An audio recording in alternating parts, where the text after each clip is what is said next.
পেঁয়াজ ভাজা হয়ে গেছে, টমেটো দিয়ে দিলাম। এবারে মশলাটা পেস্ট করে রেখেছি, মশলাটা দিয়ে দেবো। নাড়াই চাড়া নেবো। জিরার গুঁড়ো, ধনের গুঁড়ো, হলুদ পরে দেবো। মশলার মধ্যে ধনের গুঁড়ো দিলাম, জিরার গুঁড়ো দিলাম, লবণ, হলুদ দিয়ে কষিয়ে নিলাম। এবারে ছোটো ছোটো করে সলিড চিকেন রেখে দিয়েছিলাম ফ্রিজে, কালকে এনেছিলাম বেছে, সেটাকে কষাবো দিয়ে। আর এই ছোটো ছোটো চন্দ্রমুখী আলু কেটে রেখেছি, এই দিয়ে কষা কষা করবো,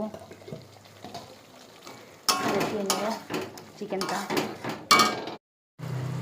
চিকেনটা কষানো হয়ে গেল, সলিড চিকেন। এবার এর মধ্যেই ভাজা আলুগুলো দিয়ে একটু কষিয়ে নেব।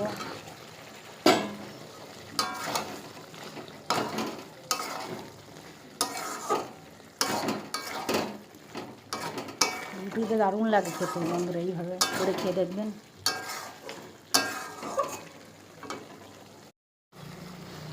চিকেন দিয়ে আলু দিয়ে কষানো হয়ে গেল বন্ধুরা, এবার জল দিয়ে দেবো।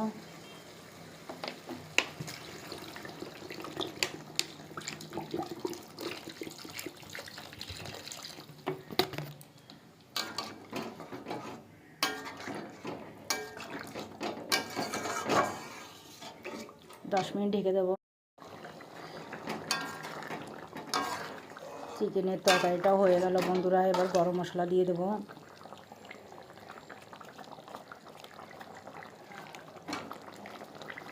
গরম মশলা দিয়ে নাড়িয়ে চেড়ে নামিয়ে দেবো।